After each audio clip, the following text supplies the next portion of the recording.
9 classes YouTube channel में आप सभी साथियों का नमस्कार मित्रों।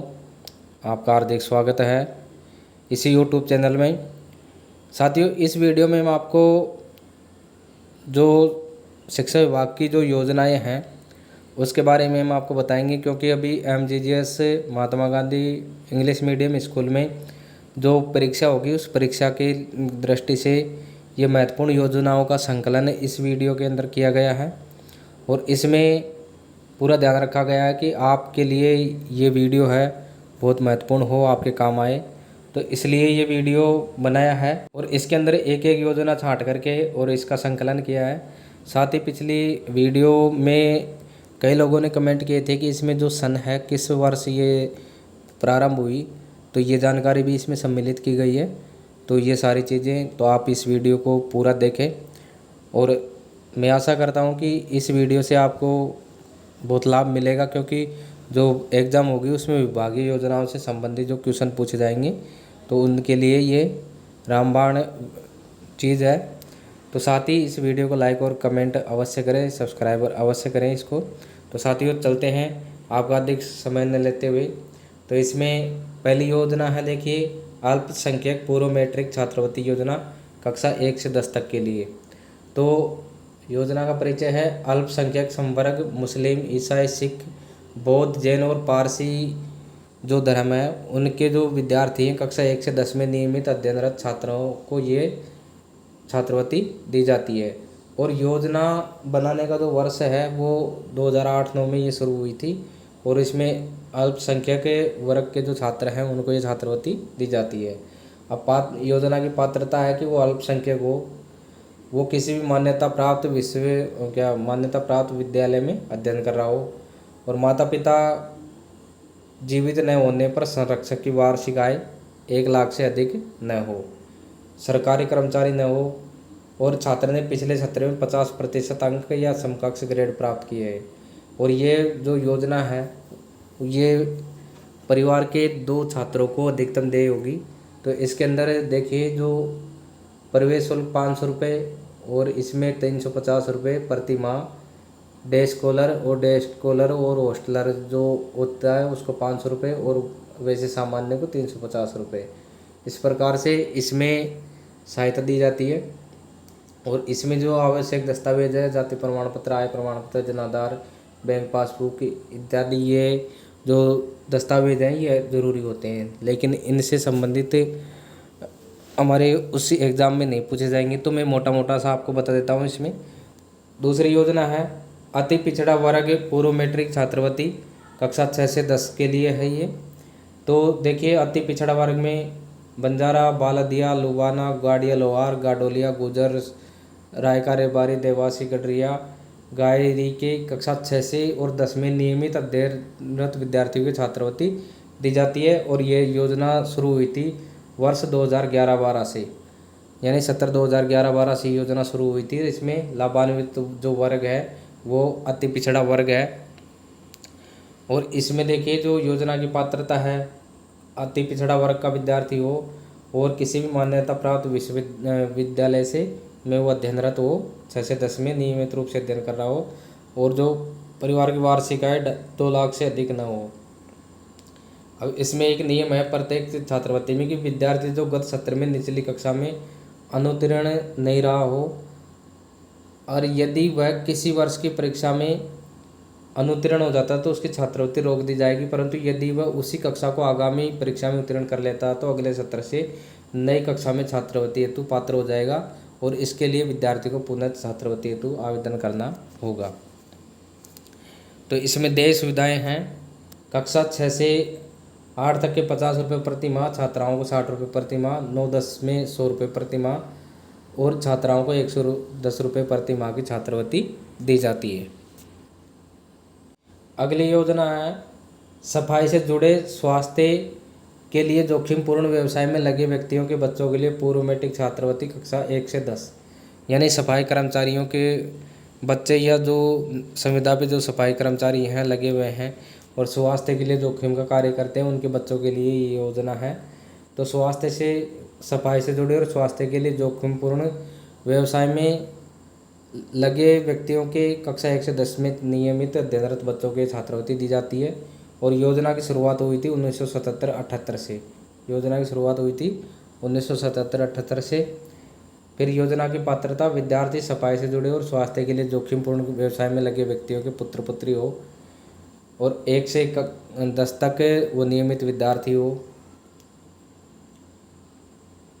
इसमें 110 रुपये प्रति माह की दी जाती है छात्रवृत्ति, एक मुश्त 750 रुपये। हॉस्टलर कक्षा 3 से 10 अधिकतम 10 माह हेतु दी जाती है और अधिकतम इसमें छात्र छात्रा को 700 रुपये प्रति माह और एक मुश्त अनुदान दिया जाता है 1000 रुपये प्रति वर्ष। अगली योजना है अन्य पिछड़ा वर्ग पूर्व मैट्रिक छात्रवृत्ति योजना, कक्षा 6 से 10। तो योजना का परिचय, अन्य पिछड़ा वर्ग के कक्षा 6 से 10 में नियमित अध्ययनरत छात्रों को ये छात्रवृत्ति दी जाती है। और ये योजना शुरू होने का वर्ष था 2004-05 से, यानी सन 2004-05 से शुरू हुई थी और इसमें अंतिम संशोधन हुआ था अभी 2017-18 में। लेकिन ये जो शुरुआत तो इसकी हुई थी वो सन 2004-05 में हुई थी। और इसके अंदर जो पात्रता है वो अन्य पिछड़ा वर्ग का विद्यार्थी होना चाहिए, 2.5 लाख रुपए से अधिक वार्षिक आय नहीं हो। और इसमें योजना में जो लाभ मिलेगा वो 100 रुपये प्रति माह इसमें छात्रवृत्ति दी जाएगी। फिर उसके बाद में अनुसूचित जनजाति पूर्व मैट्रिक छात्रवृत्ति योजना, कक्षा 9 से 10। तो ये इस योजना में नियमित अध्ययनरत विद्यार्थियों की छात्रवृत्ति दी जाती है, अनुसूचित जनजाति के जो विद्यार्थी हैं उनके लिए। और ये वर्ष 2013-14 से शुरुआत हुई थी इसकी।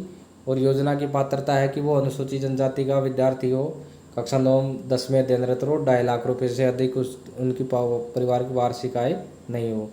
तो इसमें देखिए जो छात्रवृत्ति दी जाती है वो छात्र छात्रा को 150 रुपये प्रति माह दिए जाते हैं और एक मुश्त 750 रुपये और अनुदान 1000 रुपये प्रति वर्ष इसमें दिए जाते हैं।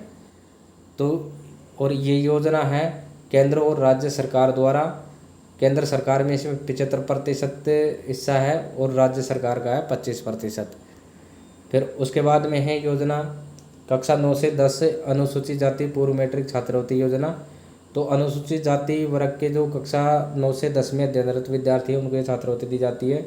और इस योजना की शुरुआत वर्ष 2013-14 में हुई थी और इसमें अंतिम संशोधन 19/9/2017 को हुआ था। और ये योजना की पात्रता वही है कि अनुसूचित जाति का विद्यार्थी हो, कक्षा 9 में अध्ययनरत हो और परिवार की वार्षिक आय 2.5 लाख रुपए से अधिक नहीं हो। और इसके अंदर देखिए जो छात्रवृत्ति दी जाती है 225 रुपये प्रति माह दी जाती है और एक मुश्त 750 रुपये प्रति वर्ष और 550 रुपये प्रति माह, एक मुश्त 1000 रुपये इसमें अनुदान दिया जाता है। और इसमें जो हिस्सा राशि अनुपात केंद्र सरकार पूरी जो स्कॉलरशिप है वो पूरी केंद्र सरकार की तरफ से दी जाती है। उसके बाद में देखिए अनुसूचित जनजाति पूर्व मैट्रिक छात्रवृत्ति योजना, कक्षा 6 से 8 के लिए। तो ये अनुसूचित जनजाति के जो विद्यार्थी कक्षा 6 से और 8 में अध्ययनरत है उनके लिए ये योजना है। और इस योजना की शुरुआत 1984-85 में हुई थी और इसमें संशोधन हुआ था 1989 के अंदर। तो अनुसूचित जनजाति संवर्ग के जो विद्यार्थी हैं उनको ये छात्रवृत्ति दी जाती है। तो इसमें देखिए 75 रुपये प्रति माह की छात्रवृत्ति बच्चों को दी जाती है, अधिकतम 10 माह की। तो इसमें अधिकतम 750 रुपये की छात्रवृत्ति दी जाती है। तो इसमें जो संपूर्ण राशि का व्यय है वो राज्य सरकार द्वारा किया जाता है। अगली योजना है अनुसूचित जाति पूर्व मैट्रिक छात्रवृत्ति योजना, कक्षा 6 से 8 में। तो इसमें अनुसूचित जाति वर्ग के जो विद्यार्थी हैं कक्षा 6 से 8 में अध्ययनरत हैं उनको छात्रवृत्ति दी जाती है। और इस योजना की शुरुआत 1984-85 में हुई थी, संशोधित हुई थी ये 1989 में। तो इसकी पात्रता भी उसके समान है कि अनुसूचित जाति का विद्यार्थी हो और उसकी आय 2.5 लाख रुपए से अधिक नहीं हो। और इसमें भी 75 रुपये प्रति माह की छात्रवृत्ति दी जाती है, अधिकतम 10 महीने की छात्रवृत्ति दी जाती है जो 750 रुपये होती है। और इसमें जो राशि है वो 100% राशि राज्य सरकार द्वारा वहन की जाती है। उसके बाद में देखिए महत्वपूर्ण योजना है विशेष पूर्व मैट्रिक छात्रवृत्ति अनुसूचित जाति जनजाति देवनारायण गुरुकुल योजना। इन तीनों को सम्मिलित करके एक योजना बनाई है कक्षा 6 से 12।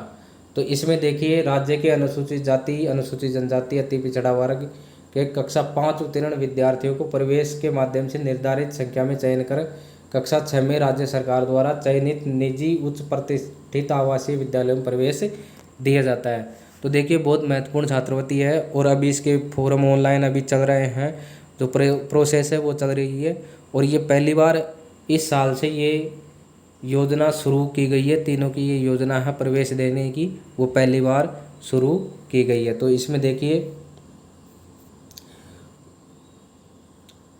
कि जो तीनों कैटेगरी के विद्यार्थी है अनुसूचित जाति जनजाति और अति पिछड़ा वर्ग देवनारायण गुरुकुल योजना के तहत जो विद्यार्थी आते हैं 500 की संख्या में 500 SC 500 ST और 500 MBC, इन विद्यार्थियों को जो कक्षा 5 में अध्ययनरत है विद्यार्थी इस समय वो इसमें अप्लाई कर सकते हैं और वो विद्यार्थी कक्षा 6 में प्रवेश कर सकते हैं। ऐसे विद्यालय निजी विद्यालय जो प्रतिष्ठित है या टॉप स्कूल हैं किसी भी ज़िले के, उनमें वो प्रवेश पा सकते हैं। कक्षा 12 तक उनको जो वहाँ की जो पढ़ाई लिखाई है पूरा खर्चा सरकार द्वारा वहन किया जाएगा। तो ये महत्वपूर्ण जानकारी है। अब देखिए योजना प्रारंभ कौन कौन सी कब कब हुई थी। तो अनुसूचित जनजाति विभागीय जो योजना है वो 1961-62 में हुई थी।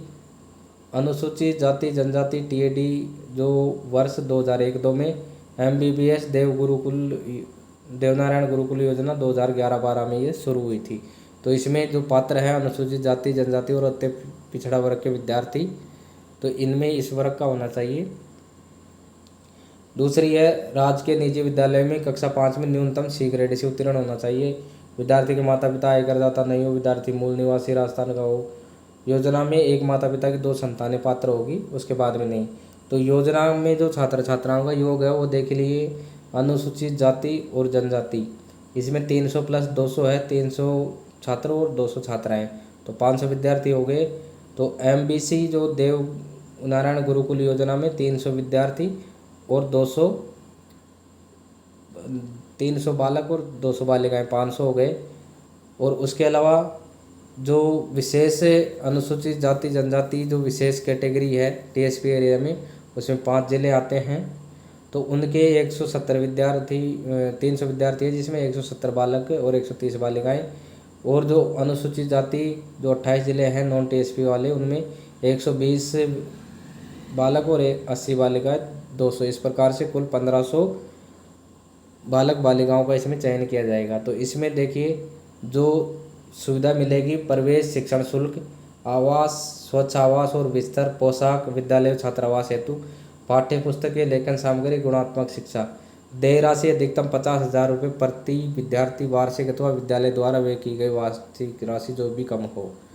तो इसमें देखिए जो आवासीय विद्यालय हैं निजी विद्यालय हैं उनमें 1500 बच्चों का एडमिशन होगा जो प्रवेश परीक्षा के माध्यम से होगा। और ये पहली बार इस साल ये योजना शुरू की जा रही है। तो इसमें अधिकतम 50,000 और या फिर विद्यालय द्वारा व्यय की गई जो वास्तविक राशि है उनमें से जो भी कम होगा वो देय होगी। तो इसकी जो देखिए इसका जो हिस्सा है वो 100% राजस्थान सरकार द्वारा दिया जाएगा। और इसमें अनुसूचित जाति जनजाति क्षेत्रीय विकास विभाग उदयपुर द्वारा यह योजना संचालित की जा रही है। अगली योजना है राष्ट्रीय प्रतिभा खोज परीक्षा छात्रवृत्ति योजना। तो ये राष्ट्रीय स्तर की योजना है, केंद्र प्रवर्तित ये योजना है। तो राष्ट्रीय प्रतिभा खोज परीक्षा के माध्यम से छात्रों को अंतिम चयन उपरांत पोर्टफोलियो स्तर तक अध्ययन छात्रवृत्ति एवं एक मुफ्त प्रोत्साहन लाभ दिया जाता है। परीक्षा का आयोजन NCERT माध्यमिक शिक्षा बोर्ड नई दिल्ली अजमेर के माध्यम से जारी किया गया है और अध्ययन एजेंसी NCERT नई दिल्ली है। योजना का जो चालू होने का वर्ष है वो 2013 में ये शुरू हुई थी राष्ट्रीय प्रतिभा खोज परीक्षा, और इसमें 14-15 में हुआ था। तो इसमें देखिए वार्षिक राष्ट्रीय प्रतिभा खोज परीक्षा में अंतिम रूप से चयनित विद्यार्थियों को इसमें लाभ मिलता है। तो देखिए इसमें पात्रता है राज्य के समग्र सरकारी निजी मान्यता प्राप्त स्वामी विवेकानंद मॉडल विद्यालय के कक्षा 10 में अध्ययनरत और कक्षा 9 में न्यूनतम 50% अंक होना आवश्यक है। इसमें कक्षा 10 में अध्ययनरत होना चाहिए वो बालक, और कक्षा 9 में 55% तो उसके अंक आवश्यक है। SC ST इनको न्यूनतम 50% अंक आवश्यक है। तो राष्ट्रीय प्रतिभा खोज परीक्षा के लिए आवेदन के ये पात्र हैं। सांख्यिकी परीक्षा और मुख्य परीक्षा के दोनों को आंशिक रूप से सफल, अंतिम रूप से मुद्रित छात्र योजना अंतर्गत लाभ के पात्र हैं। तो इसमें देखिए जो योजना में जो सहायता मिलती है वो कक्षा 11 और 12 में 1250 रुपये प्रति माह मिलते हैं। अधिकतम 10 माह तक इसमें छात्रवृत्ति मिलती है एक वर्ष में। और स्नातक या फिर MA जो है स्नातकोत्तर, उसमें 2000 रुपये प्रति माह की छात्रवृत्ति इसके अंदर दी जाती है। यानी राष्ट्रीय प्रतिभा खोज परीक्षा में यदि किसी का चयन होता है तो उसको कक्षा 11 और 12 में 1250 रुपये प्रति माह, और BA और MA में उसको 2000 रुपये प्रति माह की छात्रवृत्ति दी जाती है। अगली योजना का नाम है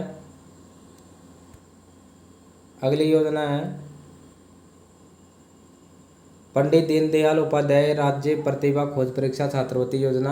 तो देखिए, पंडित दीनदयाल उपाध्याय प्रतिभा खोज परीक्षा के माध्यम से छात्रों को चयनोपरांत विश्वविद्यालय स्तर तक अध्ययन छात्रवृत्ति या एक मुश्त प्रोत्साहन राशि दी जाती है। और इसका आयोजन माध्यमिक शिक्षा बोर्ड राजस्थान अजमेर द्वारा किया जाता है। तो देखिए, ये 2014-15 से शुरुआत हुई थी पंडित दीनदयाल उपाध्याय राज्य प्रतिभा खोज परीक्षा की, और इसमें संशोधन वर्ष था 2017-18। तो इसमें जो लाभान्वित है विद्यार्थी जो इस परीक्षा में पास हुए हैं उनमें चयन हुआ है, उनमें तो पात्रता की योजना की पात्रता है राज्य के समस्त राजकीय निजी मान्यता प्राप्त और स्वामी विवेकानंद मॉडल विद्यालय कक्षा 10 और 12 में अध्ययनरत वे विद्यार्थी जिन्होंने कक्षा 9 और 11 में 50% अंक प्राप्त किए हों राज्य प्रतिभा खोज परीक्षा के पात्र हैं। तो देखिए, इसमें जो पात्रता है वो इस प्रकार से है कि कक्षा 10 और 12 में अध्ययनरत वो विद्यार्थी होने चाहिए, और जिन्होंने कक्षा 9 में और 11 में 50% अंक प्राप्त किए हों वो इस परीक्षा में बैठने के पात्र हैं। तो इसमें जो सुविधाएं दी जाती है। अगली योजना है मध्याह्न भोजन योजना MDM। मध्याह्न भोजन योजना MDM अभी पूरे राजस्थान में क्या पूरे भारत में प्रत्येक जो सरकारी विद्यालय उसमें चल रही है। तो मध्याह्न भोजन योजना भारत सरकार की एक योजना है जिसके अंतर्गत पूरे देश के प्राथमिक और लघु माध्यमिक विद्यालयों के छात्रों को दोपहर का भोजन निःशुल्क प्रदान किया जाता है। नामांकन, बढ़ाने, प्रतिधारण और उपस्थिति तथा इसके साथ साथ बच्चों के पौष्टिक स्तर में सुधार करने के उद्देश्य से 15 अगस्त 1995 को केंद्र प्रायोजित स्कीम में रूप में प्रारंभिक शिक्षा के लिए राष्ट्रीय पौष्टिक सहायता कार्यक्रम शुरू किया गया था। तो इसकी शुरुआत हुई थी 15 अगस्त 1995 की मिड डे मील की MDM की। तो देखिए, MDM में जो भोजन दिया जाता है प्राथमिक कक्षाओं के बच्चों के लिए 100 ग्राम प्रति बच्चा और प्रति स्कूल की दर से, और उच्च प्राथमिक कक्षाओं के लिए 150 ग्राम प्रति बच्चे के हिसाब से इसमें भोजन दिया जाता है। अभी अगली योजना के बारे में हम बात करें CCE सतत एवं व्यापक मूल्यांकन। तो ये अभी केंद्र में चला था, उसके बाद में केंद्र सरकार ने इसको बंद कर दिया, लेकिन फिलहाल राजस्थान के अंदर ये चल रहा है। तो ये बहुत महत्वपूर्ण एक योजना है, शैक्षणिक योजना है। तो देखिए, सतत और व्यापक आकलन CCE आकलन की एक प्रक्रिया थी जो 2009 में भारत के शिक्षा के अधिकार के अधिनियम के रूप में आवश्यक रूप से अनिवार्य किया गया था। आकलन के दृष्टिकोण से भारत में केंद्रीय माध्यमिक शिक्षा बोर्ड की 6ठी से लेकर 12वीं तक के छात्रों के लिए कुछ ये शुरू की गई थी। फिर उसके बाद में 2009 में शुरू हुई थी। उसके बाद में देखिए, इसको 2017-18 में कक्षा 10 के बोर्ड परीक्षा में शामिल होने वाले छात्रों के लिए CCE प्रणाली को रद्द कर दिया गया था और अनिवार्य बोर्ड परीक्षा को वापस लाया गया था। रिमेडिएटल असेसमेंट संरचना के तहत संवैधानिक और समसामयिक असेसमेंट को हटा दिया गया था। कर्नाटक सरकार ने 1 से 9 तक और बाद में 12 के लिए भी CCE की शुरुआत की थी। CCE का मुख्य उद्देश्य स्कूल में उनकी उपस्थिति के दौरान बच्चे की हर गतिविधि का आकलन करना था। ऐसा माना जाता है कि इस परीक्षा के दौरान पहले बच्चे पर दबाव बनने वाले दबाव को कम करना और क्योंकि छात्र पूरे वर्ष कई परीक्षण देने होंगे, जिसमें वर्ष के अंतिम पाठ्यक्रम में कोई भी परीक्षण या कवर नहीं किया जाएगा। तो इस प्रकार से संपूर्ण जो आकलन है उसके लिए विद्यार्थी को लिए, अब देखिए इसके अंदर जो सतत आकलन का योग 3 घंटे की लिखित परीक्षा के आधार पर वर्ष में आयोजित की जाती है, जिसमें SA1, SA2 और SA3 इस प्रकार से अलग अलग इसमें आकलन किया जाता है। देखिए हम अगर राजस्थान की बात करें तो संपूर्ण राजस्थान में CC कब लागू हुआ था, तो प्रथम चरण 2010-11 में लागू हुआ था। पायलट प्रोजेक्ट के रूप में मई 2010 से अलवर और जयपुर के 60 विद्यालयों में सर्वप्रथम कक्षा 1 से 5 तक NCERT की पुस्तकों के साथ में शुरू हुआ था मई 2010 से। तो देखिए इसमें रचनात्मक और योगात्मक मूल्यांकन क्या होता है, इसमें बताया गया है कि रचनात्मक मूल्यांकन के अंतर्गत अध्यापक अथवा मूल्यांकनकर्ता शैक्षणिक कार्यक्रम के प्रत्येक अंग, शिक्षण विधि, पाठ्यक्रम और शिक्षण सामग्री का मूल्यांकन करने के साथ उनके निर्माण में सक्रिय भूमिका अदा करता है। जबकि योगात्मक आकलन में अध्यापक शैक्षणिक कार्यक्रम के निर्माण में कार्य नहीं करता, बल्कि उसके प्रतिफल के रूप में कार्य करता है। अब अगला इसमें देखिए SIQE क्या है। SIQE भी एक महत्वपूर्ण चीज़ थी, तो state initiative for quality education के नाम से लागू किया गया था। SIQE इसके लिए बेहतर और गुणवत्तापूर्ण शिक्षा, ये बाल केंद्रित शिक्षण की आवश्यकता और प्राथमिक शर्त है। अतः CC के साथ CCP को जोड़कर SIQE कार्यक्रम का संचालन राजस्थान के अंदर किया जा रहा है। तो ये CC है, state initiative for quality education. तो राजस्थान में CC का संचालन कौन करता है, तो इसका संचालन और क्रियान्वयन निदेशालय प्रारंभिक शिक्षा, राजस्थान प्रारंभिक शिक्षा परिषद और SIRT उदयपुर के माध्यम से किया जा रहा है। अगली योजना है स्माइल कार्यक्रम। तो स्माइल कार्यक्रम भी अभी कुछ समय पहले हमारे सब इससे परिचित है, लेकिन ये पता नहीं होगा कि शुरू कब हुई थी।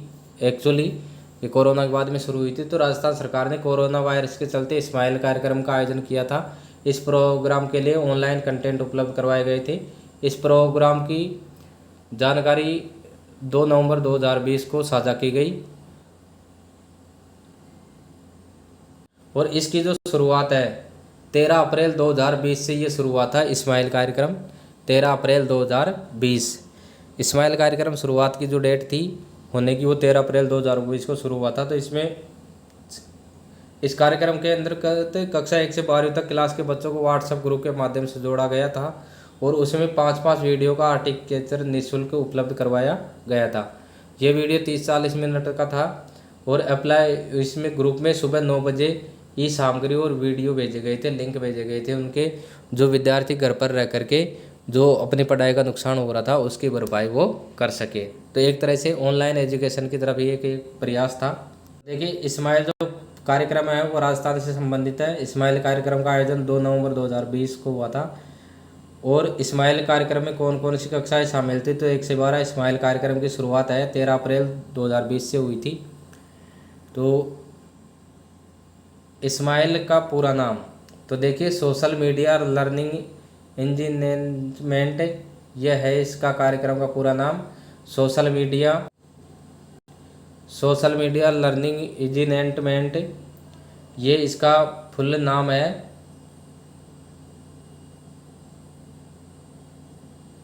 अगली जो योजना थी नो बैग डे, जो अभी फिलहाल सभी विद्यालयों में चल रहा है। नो बैग डे का आयोजन सारे स्कूल करते हैं।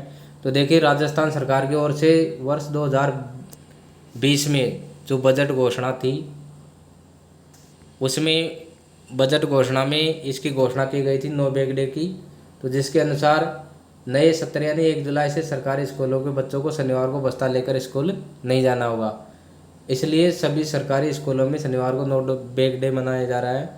तो गहलोत सरकार ने 20 फरवरी 2020 को बजट भाषण के दौरान इसकी घोषणा की थी और इसको सत्र 2022-23 में यानी 1 जुलाई 2022 से ये शुरू हुआ था। 1 जुलाई 2022 से नो बैग डे की शुरुआत हुई थी। तो इसमें देखिए अलग अलग थीम की अलग अलग गतिविधियां हैं। तो पहले शनिवार को राजस्थान को पहचानो, दूसरा शनिवार भाषा कौशल और विकास, तीसरा शनिवार खेलेगा राजस्थान बढ़ेगा राजस्थान, चौथा शनिवार मैं वैज्ञानिक बनूंगा और 5वां शनिवार बाल सभा मेरे अपनों के साथ। तो ये था साथियों, ये थी जानकारी जो विभागीय योजनाएं हैं उससे संबंधित।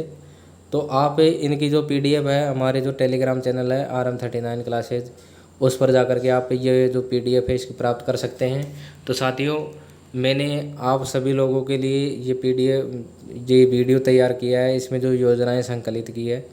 अब आगे आने वाले वीडियो में इससे भी और अच्छा करने का प्रयास करेंगे। अगर आपको ये वीडियो पसंद आया तो कृपया इस चैनल को लाइक और सब्सक्राइब अवश्य करें, और साथ ही कमेंट के द्वारा बताएं कि वीडियो कैसा लगा। धन्यवाद।